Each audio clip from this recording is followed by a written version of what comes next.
Bom dia, meus amigos. Domingo, 12h30.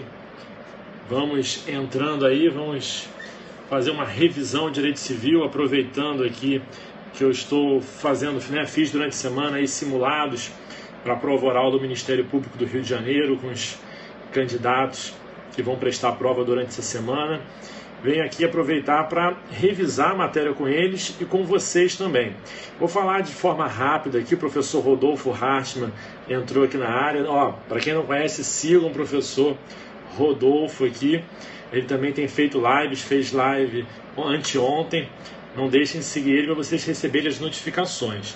Eu vou ser mais direto, mais objetivo para respeitar o tempo dos candidatos que estão estudando para a prova de amanhã já, a prova oral a semana toda. Eles vão ter prova segunda, terça, quarta, quinta, sexta. Então, eles realmente não podem perder tempo. Eu vou fazer várias entradas hoje.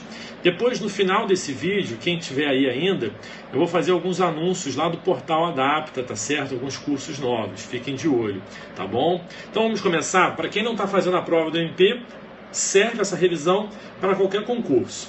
Bom, quem está prestando a prova aí, seja muito bem-vindo. Vamos começar. Eu vou fazer o seguinte. Vou pegar os pontos de civil. Ponto 1. O que pode cair na letra A, o que pode cair na letra B, o que pode cair na letra C aqui do ponto. Eu vou estar lá assistindo a prova oral, não do início ao fim, mas em alguns momentos eu vou aparecer lá. Olha só. O ponto 1 do edital, o edital tem 10 pontos. No ponto 1, na letra A, eu destaco aqui, com certeza, a questão da norma jurídica. O Leone trabalha muito, sempre trabalhou a questão do direito subjetivo e do direito potestativo. Se for sorteado o ponto 1, ele pode fazer essa pergunta e ainda emendar um pouquinho para prescrição e decadência. No ponto que tem prescrição e decadência, ele também pode perguntar a mesma coisa. Então já vamos matar esse ponto aqui. Veja só. Qual é a diferença de direito subjetivo e direito potestativo? Professor, pode cair isso numa prova oral do MP? Pode, as questões são bem teóricas e bem conceituais, tá certo? Direito subjetivo é aquele direito que atribui ao seu titular a possibilidade de exigir de alguém determinado comportamento. Então, o direito subjetivo, o titular tem a possibilidade de exigir de alguém determinado comportamento. Então, o direito subjetivo corresponde sempre a uma contraprestação. Se eu sou o seu credor, se eu emprestei 10 mil reais para você, eu tenho um direito subjetivo de crédito. Eu posso exigir de você um comportamento. Qual é? Pagar a quantia certa. Tá certo? E o que é um direito potestativo? O direito potestativo é aquele que atribui ao seu titular a possibilidade de criar, modificar e extinguir relações jurídicas tão somente com a sua vontade. Em outras palavras, é aquele direito que atribui ao seu titular a possibilidade de produzir efeitos jurídicos tão somente com a sua vontade. É isso. Então, no direito potestativo, não há uma contraprestação que se espera do sujeito passivo. O sujeito passivo deve apenas se sujeitar à vontade do titular do direito potestativo.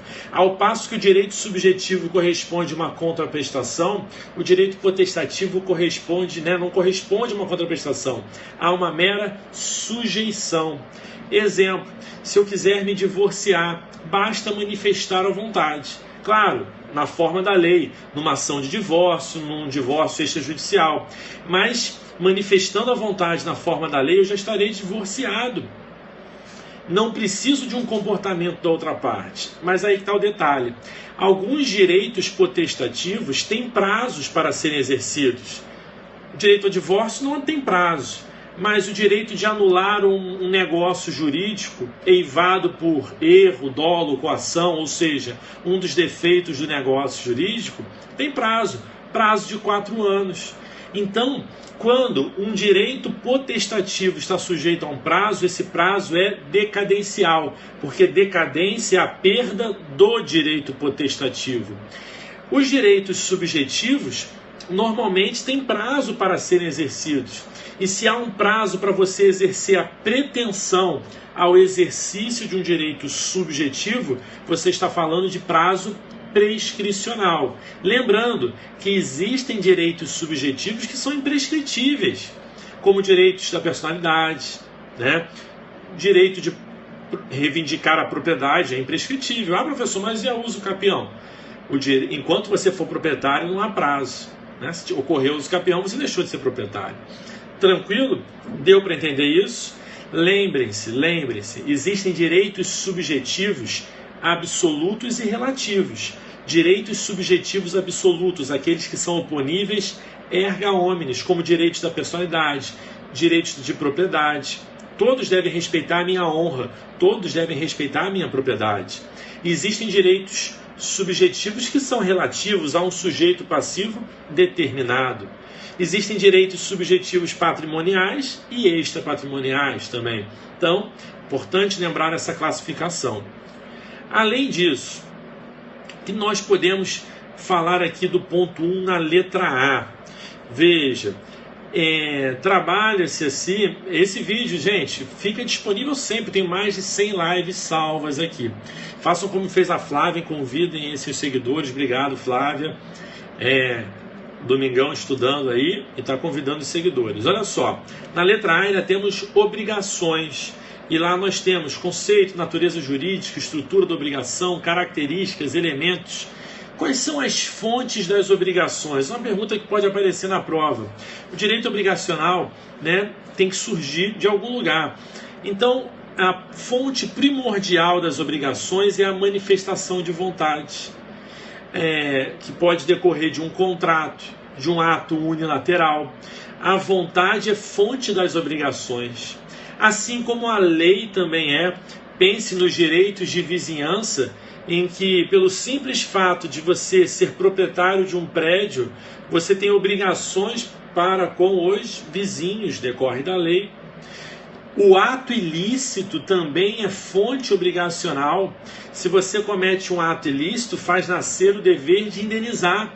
Artigo 186, combinado com 927. Não se esqueçam disso, tá certo? Então, no ponto A, provavelmente, lógico, tem muito mais coisa para perguntar, mas acredito que essas duas perguntas vão aparecer no ponto 1, no tópico A. No ponto 1, tópico B, tem teoria geral dos contratos, elementos dos contratos, função social dos contratos, boa-fé objetiva, contratos de adesão. Claro, boa-fé objetiva pode cair, mas aí já é um tema que todo mundo está estudando. Mas tem uns detalhezinhos assim que o Leone gosta, que é o examinador da prova do MP, pode cair em qualquer concurso, sobre contratos de adesão.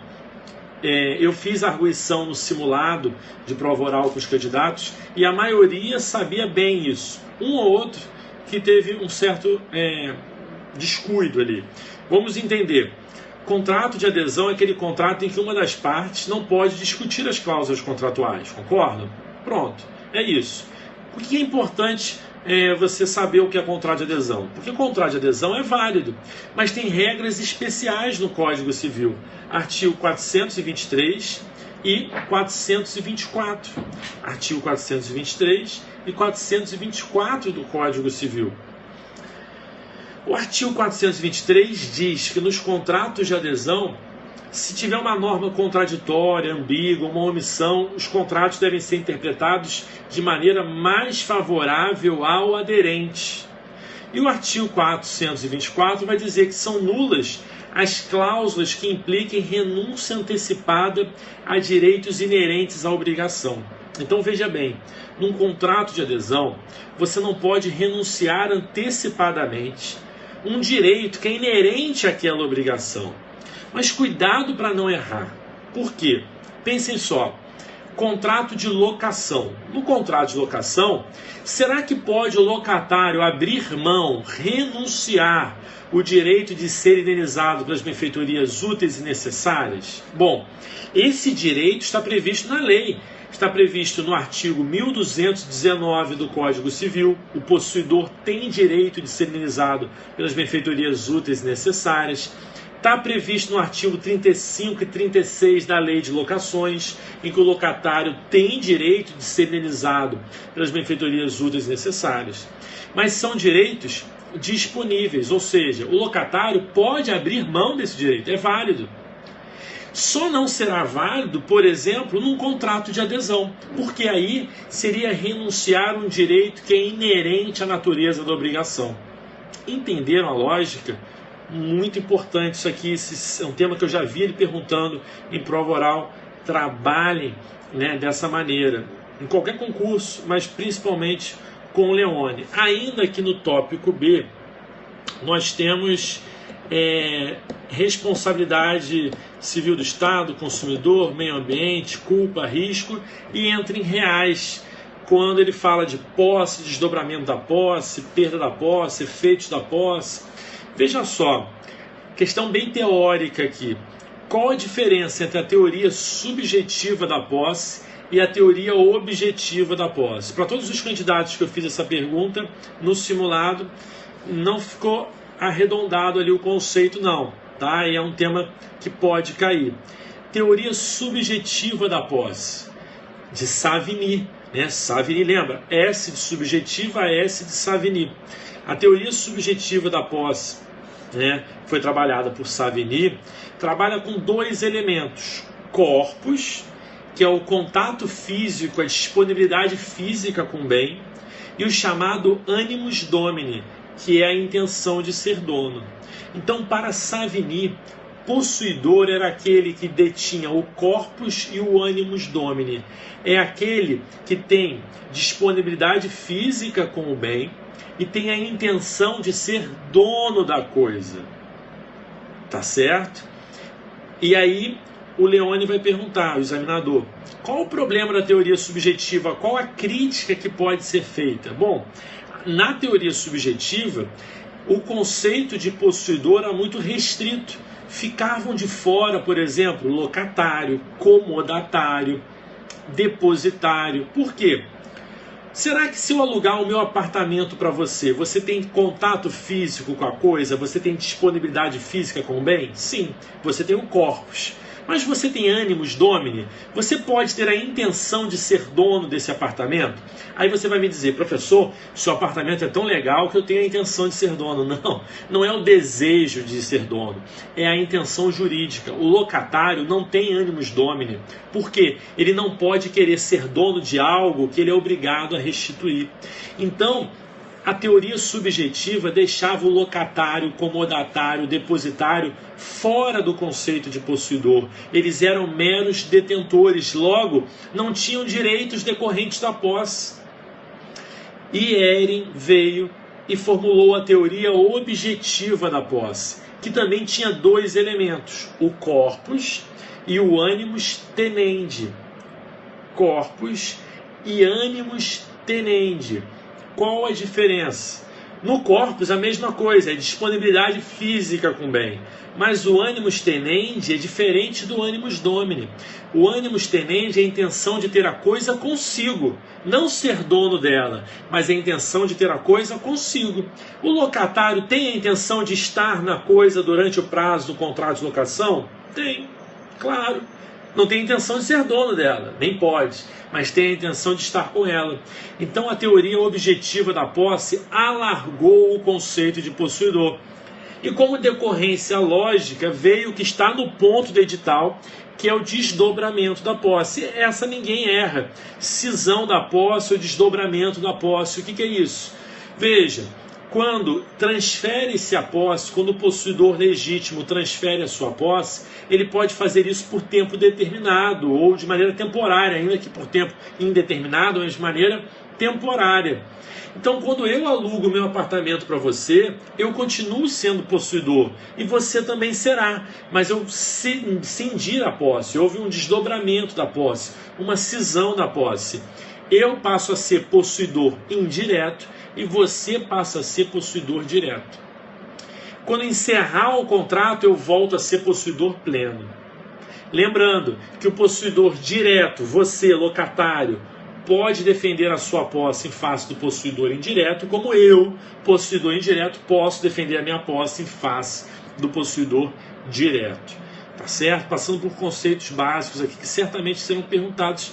E aqui não é para você ter nenhum deslize, para garantir já a aprovação aqui, tá? Nesses pontos. Na letra C, né, mas lembrando, se você estiver aí estudando para a prova de amanhã, Não custa nada relembrar também classificação das obrigações, obrigação de dar, fazer e não fazer, obrigações facultativas e alternativas. Lembrar bem essa diferença. Vamos relembrar aqui. O que é uma obrigação alternativa? Na obrigação alternativa, o devedor se desonera, se exonera da obrigação cumprindo uma prestação ou outra. Desde o início, ele está obrigado a cumprir A ou B. Ou ele vai se exonerar entregando um carro ou uma lanche. Tá certo? Chegou a data do vencimento, ele vai se desonerar entregando ou uma ou outra. Quem escolhe? Depende. Em regra, o próprio devedor, mas pode ser decidido que o credor vai fazer essa escolha. Na obrigação facultativa, o devedor ele é obrigado a entregar uma prestação, mas facultativamente, ou seja, ele tem a faculdade de se desonerar também entregando outra. Então ele é obrigado a entregar um carro. No dia do vencimento, o credor só pode exigir o carro. Mas ele, devedor, se ele quiser, porque isso foi acordado com o credor antes, ele pode se desonerar entregando uma lanche. Não é a mesma coisa? Não, vocês viram que não é a mesma coisa.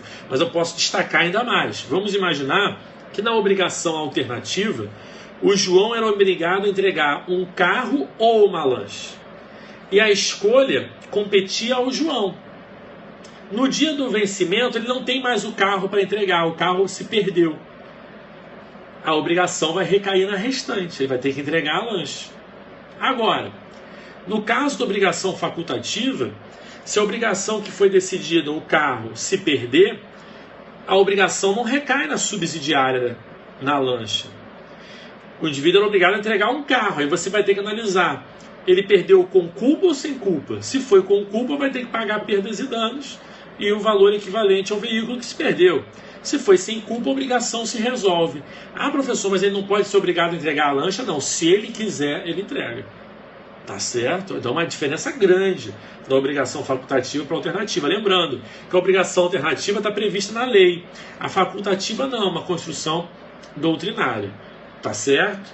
Bom, no tópico C do ponto 1, nós temos aqui a família no Código Civil e na Constituição da República, casamento, noções gerais, natureza jurídica, características, finalidades, princípios, da sucessão geral, abertura da sucessão, delação, a herança e administração, da vocação hereditária e herança jacente. Bom, todos os pontos aqui a gente trabalhou bastante no nosso curso de segunda fase. Tem no material que os alunos receberam.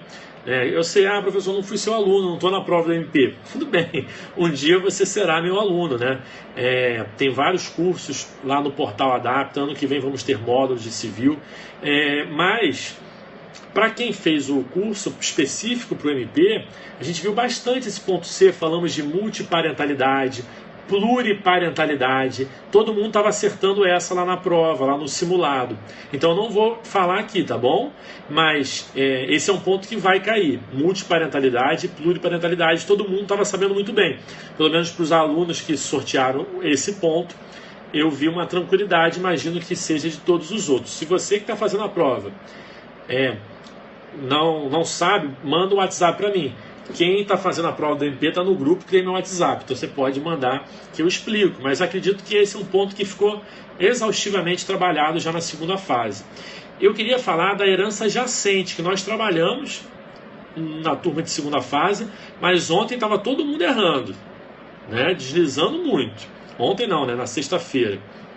Vamos pensar aqui isso. Olha só, o que acontece? O indivíduo morreu. E aí você tem que observar a ordem de vocação hereditária do artigo 1829, incisos 1, 2, 3 e 4. Tá certo? Incisos 1, 2, 3 e 4.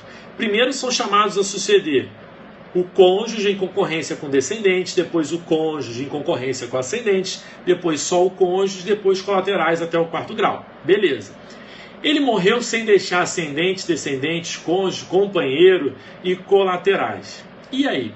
Não se sabe se ele tem herdeiros, são desconhecidos. Então é uma situação de herança jacente, quando o indivíduo morre sem deixar herdeiros conhecidos ou aptos a herdar, porque o indivíduo pode ter sido excluído da sucessão. Tá certo? E aí? É uma situação de herança jacente. O juiz deve aguardar 1 ano. Se não aparecerem os herdeiros, porque o juiz vai declarar a jacência, vai publicar editais para encontrar os herdeiros. Se eles não forem encontrados, depois de 1 ano da declaração de herança jacente, será, melhor dizendo, depois de 1 ano da morte, será declarada a jacência. Então, só corrigindo aqui, o indivíduo morreu sem ter herdeiros conhecidos. O juiz vai publicar editais tentando localizar. Se eles não forem localizados 1 ano depois, vai ser instituída a herança jacente, aquela que não há herdeiros conhecidos. Nesse momento aqui, o que acontece? Podem aparecer herdeiros depois? Pode, mas o Estado ele já vai se tornar proprietário resolúvel. Proprietário resolúvel. Como assim? Ele já vai, o Estado que eu digo, no caso, o município ou o Distrito Federal. Os bens serão transferidos para o Estado, mas a título de propriedade resolúvel. Isso é importante porque a propriedade definitiva só vai ocorrer depois da declaração de jacência, depois da declaração de vacância e passados 5 anos da abertura da sucessão. Foi aí que teve, digamos assim, alguns errinhos lá na aula. Por quê? No simulado. Muita gente falou que eram 5 anos a partir da declaração de vacância, 5 anos a partir da declaração de jacência. Não. Vamos fazer esse timeline direitinho aqui. Eu vou até botar na tela para vocês novamente. Vamos ver se eu consigo achar o arquivo aqui. Colocar na tela. Cadê? Rafa Lopes entrando na área. Então, olha só. Essa é uma pergunta que pode cair na prova. Porque muita gente se pergunta, o princípio da Saizine se aplica ao município, no caso? Vamos ver aqui, verão.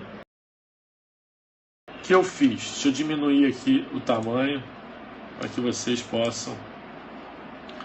Em qual momento o Estado se tornará proprietário dos bens deixados pelo decújos que faleceu sem deixar testamento nem herdeiros?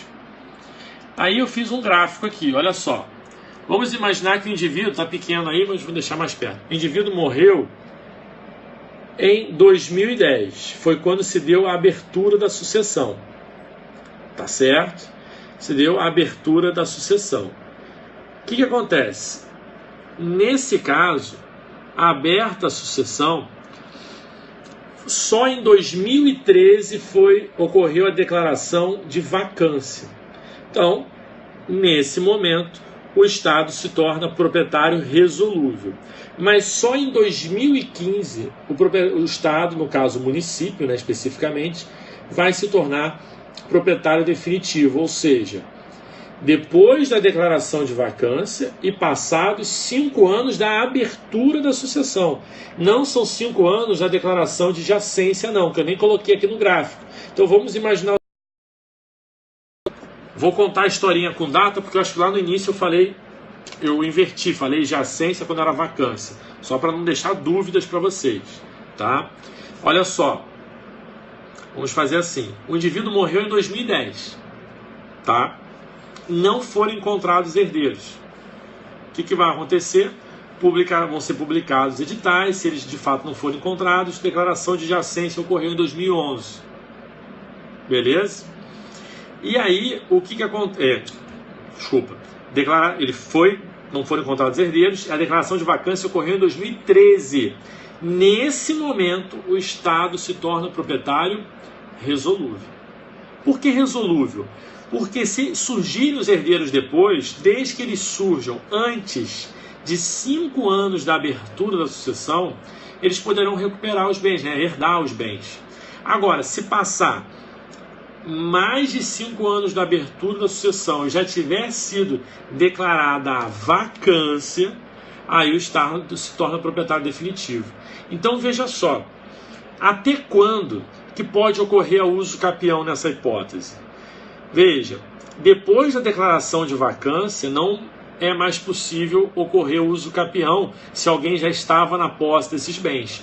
Os requisitos têm que ser preenchidos até a declaração de vacância, porque ainda que seja propriedade resolúvel, já será um bem público depois da declaração de vacância. Entenderam? Todo mundo pegou isso? Vou beber uma água aí, responda aí se todo mundo entendeu. Eu vi que a Natasha estava aí. Quem mais está aí? Tá tudo torto aqui, né, gente? Não estou conseguindo deixar o negócio direito. Bom, só para respirar aqui e explicar. Gente, como eu não fui seu aluno nesse curso. Olha, fiz um curso com o Juan Vasques, que coordenou tudo, professor de empresarial. Fabrício Bastos, Cláudia Barros, Guilherme Penha, curso sensacional. E a gente tinha lá transmissões, simulados feitos pelo Zoom, que é um aplicativo tipo Skype. Então, um grupo fechado mesmo com os alunos. Agora, professor, não estou fazendo a prova do Rio, estou longe, estou começando os estudos. Entra lá no Portal Adapter, tem outros cursos meus. Estou lançando aí o planejamento de estudos para 2019, vagas limitadas. Se você quiser, entra lá no Instagram, manda um e-mail ao PES 2019, Bruno, pode mandar, é o planejamento de estudos, né? Manda lá para prof.aurelioburré@gmail.com. As vagas vão acabar, hein? Pelo menos desse mês, quem já mandou vai ser respondido, tá? Fique tranquilo. prof.aurelioburré@gmail.com. Bom, olha só, para não perder tempo, o que eu vou fazer? Quem fez a prova do MP e está online aí, dá um ok, porque eu vou falar quem vai fazer a prova. Eu vou entrar no ponto 2 agora. A minha ideia é trabalhar alguns tópicos do ponto 2 aqui, aí eu vou almoçar, depois eu volto para trabalhar mais pontos. Vou ficar aqui o domingo à disposição de vocês, tá? Esse é o meu objetivo. O que eu vou fazer? Segunda-feira de manhã eu vou lá na prova. Não vou ficar o dia todo, porque eu tenho compromisso de tarde. Terça-feira de manhã eu devo ir também. Eu vou todos os dias, tá? Se vocês tiverem amigos aí anotando as questões, me mandem. Mesmo quem não está fazendo a prova, me mandem. Porque aí de noite, todo dia de noite, eu vou fazer uma live comentando as questões de prova. Então eu vou anotar algumas questões que eu vou estar lá vendo. Mas às vezes eu assisto duas arguições, caiu o ponto 2 e o ponto 3. Aí de tarde caiu o ponto 5. Então me mandem as questões. Flávia, por favor, se você anotar, me mande. Pode mandar por WhatsApp, por direct no Instagram. Me manda as questões, que aí de noite eu vou fazer. Isso é bom para quem está estudando para a prova e para quem vai fazer provas no futuro, tá? Bom, ponto 2 aqui. Letra A. Aplicação da lei no tempo e no espaço. Lei de introdução às normas do direito brasileiro, disposições finais e transitórias, a relação jurídica, direito subjetivo, olha aqui, ponto 2, já falamos sobre direito subjetivo, proteção dos direitos subjetivos, obrigação natural, obrigação próprio terreno, obrigação solidária e obrigação indivisível. Eu quero falar com vocês aqui sobre 2 pontos, rapidamente, obrigação próprio terreno, obrigação solidária e obrigação indivisível. Tá? Olha só, obrigação próprio terreno. Não diga na prova oral, não diga que obrigação próprio terreno é a obrigação da própria coisa. Porque você não está conceituando, você está traduzindo do latim. Obrigação próprio terreno não é a obrigação da própria coisa, já está dizendo, obrigação próprio terreno, da própria coisa. Obrigação próprio terreno é aquela obrigação que recai sobre o titular do bem, independentemente de ter sido ele ou não que constituiu a dívida. E aí o Leone ele gosta de saber exemplos. Exemplos de obrigação próprio terreno e exemplos de obrigações que parecem próprio terreno, mas não são. Obrigação próprio terreno. Dívidas de cotas condominiais. Dívidas de tributos relativos ao imóvel. Então, se você comprar um apartamento que está cheio de dívida de condomínio, de IPTU, você vai ser responsável pelo pagamento. O condomínio pode cobrar de você, a fazenda pode cobrar de você, independentemente de você ter constituído o débito. Claro, em regresso você pode ir em face do antigo proprietário. Já caiu em provas anteriores do MP na segunda fase que a obrigação de reparar o dano ambiental também é uma obrigação próprio terreno. Você comprou um sítio que teve uma degradação ambiental, mesmo sem ter sido você, você pode ser obrigado a reparar o dano ambiental. A multa não, porque a multa é para penalizar quem, né, fez a degradação. Mas você pode ser obrigado a reparar o dano, que é bem caro também. Um reflorestamento é caro, por exemplo. E o que não é a obrigação própria terreno? Dívidas relativas a serviços de telefonia, luz, água, esgotos, net, né, TV a cabo. Isso não é obrigação própria terreno.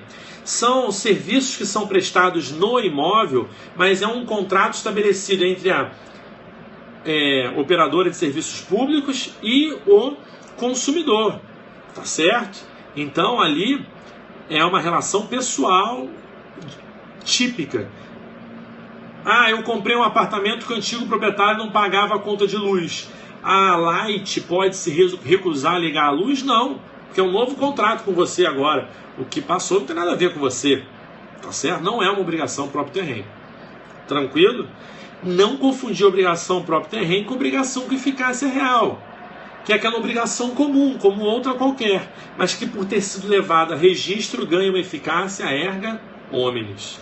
Exemplo, um contrato de locação, ele é uma obrigação comum, como outra qualquer, mas se ele estiver registrado no RGI, ele, por exemplo, faz com que o locatário não tenha apenas o direito de preferência, ele tem o direito de preferência e o direito de, pagando o preço, haver a coisa para si, que foi vendida sem respeitar o seu direito de preferência.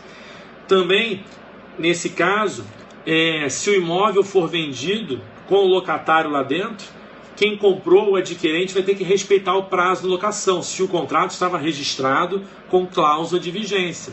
Mas vejam, são obrigações comuns, como outras quaisquer, mas que, por ter sido levada a registro, ganham uma eficácia erga omnes. Bom, e o que eu tenho que falar sobre obrigação solidária e indivisível? É o básico, mas o básico que não pode ser errado, aí é um erro grave. Veja, na obrigação, primeiro, eu vou fazer uma pergunta aqui. Vamos imaginar que João e Maria são namorados, tá? E João e Maria celebram com o vizinho de Maria um contrato de compra e venda de um automóvel. Então, João e Maria, juntos, conjuntamente, compram um automóvel do vizinho de Maria. Eles pagaram 15 mil reais no momento da compra, o carro foi entregue. Os outros 15 mil seriam pagos no mês seguinte. Passou um mês, ninguém apareceu para pagar. O vizinho de Maria bateu na casa de Maria e falou: olha, eu vim aqui cobrar a segunda parcela do veículo. E aí Maria falou: não vou pagar, porque quando eu comprei esse carro com o João, era para ser um presente para ele. E a gente terminou o namoro. Eu não vou ficar pagando um carro que eu não vou usar, que está com o João. Aí o vizinho foi atrás de João. E João falou: olha, a gente terminou e eu não vou pagar esse carro porque foi um presente que ela me deu. E presente não se paga, cobra dela. E aí? O vizinho de Maria pode cobrar esses 15 mil de quem? Só de Maria? Só de João? Dos dois juntos, o valor inteiro de qualquer um deles? Ou 7.500 de cada um? O que vocês acham? Respondam aí.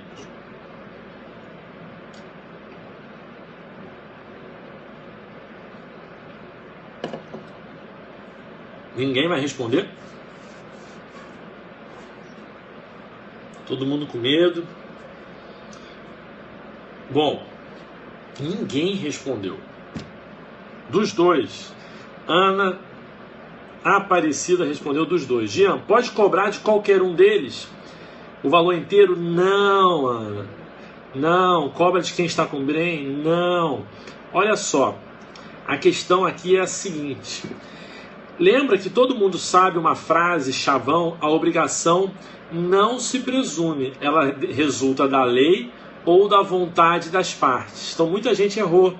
Vocês estão presumindo a solidariedade. A obrigação solidária não se presume, ela decorre da lei ou da vontade das partes. Aqui, eu disse em algum momento que eles se obrigaram solidariamente. O Livingstone, por exemplo, está falando solidariedade. Por quê? Eu não falei que eles se obrigaram solidariamente. o examinador tem que dizer que eles se obrigaram solidariamente, ou dar um exemplo em que a solidariedade decorre da lei. Aqui não, eles se obrigaram conjuntamente, a chamada obrigação cumulativa, não solidária, cumulativa.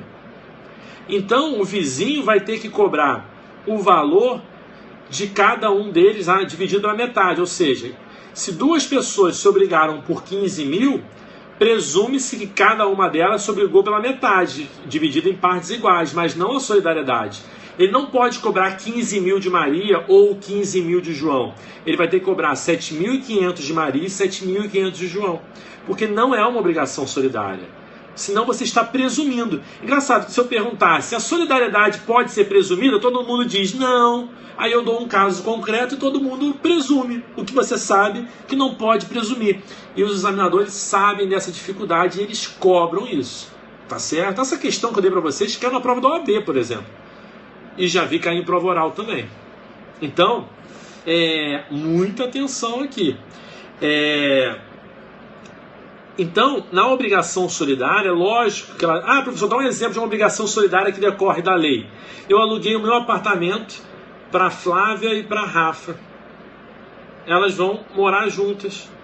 Veja, eu posso cobrar o aluguel inteiro de qualquer uma delas? Sim, porque a lei de locações diz que presume-se não, né? Que é solidária a obrigação dos locatários. Aí a lei diz. Tá certo? É muito tranquilo isso, né? Olha só. O que eu acho importante você perceber da obrigação solidária para a obrigação indivisível? A obrigação indivisível não se confunde com a solidária, mas ela pode ficar muito parecida às vezes. Porque na obrigação solidária, imagina o seguinte: eu sou o credor de Huguinho, Zezinho e Luizinho. Eles me devem 90 mil reais. Eu posso cobrar 90 mil de qualquer um deles, já que a obrigação é solidária. Eu posso cobrar 90 mil de Huguinho e ele, se pagar, vai cobrar 30 mil de Zezinho e de Luizinho. Isso é obrigação solidária. Agora vamos imaginar que Huguinho, Zezinho e Luizinho me devem um carro no valor de 90 mil. A obrigação não é solidária, mas ela é indivisível, porque o bem é indivisível. Então eu posso cobrar o carro, que não era o que aconteceu no caso anterior, que ele estava cobrando dinheiro, aqui eu estou cobrando o carro. Eu posso cobrar o carro de qualquer um deles, porque a obrigação é indivisível. Então eu posso cobrar o carro só de Huguinho. E ele, se pagar o carro inteiro, que vai entregar o veículo de 90 mil, ele vai cobrar 30 mil de cada um dos codevedores. Não é a mesma coisa, professor? Não, não é. Por quê? Se esse carro se perder, a obrigação deixa de ser indivisível e vira dívida de valor, que é a obrigação divisível. Então vamos imaginar que o Huguinho bebeu toda e saiu para dirigir e deu perda total no veículo. E aí? E aí que eu posso cobrar dos codevedores o valor do veículo, mas não o valor integral. Aí eu vou ter que cobrar 30 mil de Huguinho, 30 mil de Zezinho, 30 mil de Luizinho. E o valor das perdas e danos, como só o Huguinho foi responsável, vou cobrar só dele. Porque virou dívida de valor, e dívida de valor é divisível. Não há solidariedade aqui. Na obrigação solidária, né, a solidariedade se mantém. Mesmo que tenha havido perda do objeto. Entenderam? Então é isso que cai, né? São questões assim que podem cair. Mas, óbvio, pode ser que não caia nenhuma dessas que eu estou falando. Porque eu estou falando aquelas que eu acho que dá um probleminha quando cai. Os outros pontos, tenho certeza que vocês têm total condições de acertar. Deixa eu ver um outro ponto crítico aqui. Não sei se tem alguém ainda da prova do MP aí, mas vamos ver se tem outro ponto crítico. Às vezes eu me sinto abandonado aqui. Estou vendo 20 pessoas no domingão, mas a Flávia está assistindo, mas não sei se a Natasha está indo aí. Mas o legal, gente, é que terminou essa live, eu vou colocar o link lá no grupo do WhatsApp. Luiz Otávio está aí, e aí eles vão poder assistir na repetição também. E Luiz Otávio e Tânia aí também, beleza, ótimo. Olha só, vamos pensar aqui. Na letra B, o que eu acho que é interessante aqui? Uso capião, gente, Não vejo assim, nenhum ponto que vocês não tenham capacidade de acertar. Mas os efeitos do contrato, é sempre importante lembrar, né? Que o contrato ele surte efeito perante as partes, não pode obrigar terceiro que não foi parte. Aquele exemplo que eu dei lá da locação. Olha só, eu aluguei o meu apartamento para o Luiz Otávio, tá certo? Um contrato de 30 meses de duração. Um mês depois eu decido vender o meu apartamento. Eu posso vender o apartamento para o Luiz Otávio lá dentro? Posso. Vou vender para a Flávia. Mas primeiro eu tenho que oferecer o direito de preferência para o Luiz Otávio. Ele não exerceu o direito de preferência. Ele não tem dinheiro para comprar. Não passou ainda. Depois que ele passar, ele vai ter dinheiro para comprar um apartamento. Mas agora ele está sem dinheiro. Gastou tudo aí estudando para a prova. Então, ele não tem condições de comprar agora. E aí eu vendo para a Flávia. Tá certo? O que acontece? O que acontece? Eu posso vender o apartamento com o João morando lá dentro? Posso. E a Flávia, ela tem que esperar o prazo, o término da locação, ou ela já pode pedir para o Luiz Otávio sair do imóvel? Ela já pode pedir para ele sair. Por quê? O contrato de locação eu celebrei com o Luiz Otávio. Ela não foi parte desse contrato.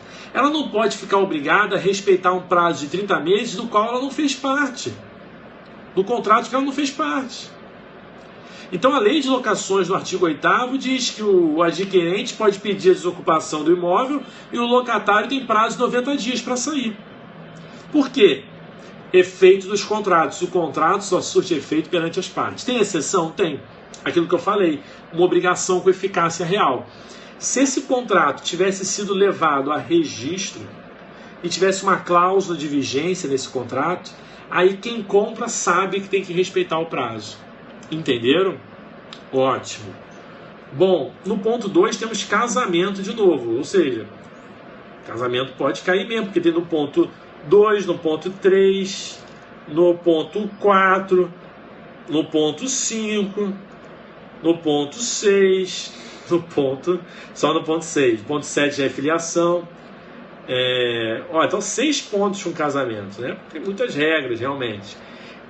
Mas aqui, especificamente ao casamento aqui no ponto no ponto 2, eu destaco para vocês a questão dos impedimentos matrimoniais, tá? Olha só, os impedimentos matrimoniais que estão previstos no artigo 1521, se o casamento for celebrado com desrespeito, né, a esse artigo, incidindo em uma das causas de impedimento, o casamento será nulo. É hipótese de nulidade. Tá certo? Agora, cuidado para não confundir com as causas suspensivas do 1523. No 1521 não podem casar os impedidos. No 1523 não devem casar. Mas se as pessoas casarem, mesmo existindo ali uma causa suspensiva, o casamento é válido, mas será aplicável o regime da separação obrigatória do 1641. Tá? Mas o que é importante você perceber aqui? Quando a gente fala em impedimento matrimonial, se o Leone perguntar se é possível um casamento, né, que foi celebrado com a infringência de um dos impedimentos matrimoniais surtir efeitos válidos, você vai dizer que sim. Porque o casamento celebrado com infringência de um dos impedimentos matrimoniais é um casamento nulo. Mas o casamento nulo pode produzir efeitos válidos se esse casamento nulo for um casamento putativo, em que um dos cônjuges não sabia das causas de impedimento, estava de boa fé. Aí o casamento será nulo, vai ser extinto, mas vai produzir efeitos, né, para o cônjuge de boa fé. Por exemplo, efeitos patrimoniais. Se foi comprado um apartamento, vai ter direito à meação, um exemplo. Vai produzir efeito em relação aos filhos também. Então, fiquem de olho nesses temas. Eu vou voltar daqui a pouco para trabalhar mais questões com vocês, tá certo? Então, fiz o ponto 1 e o ponto 2 e vamos adiante. Ponto 3, ponto 4. Quero ver se a gente passa pelos principais tópicos aqui. Beleza, gente? Continue estudando aí, almoça rapidinho, eu vou almoçar também. Depois a gente volta. Um grande abraço.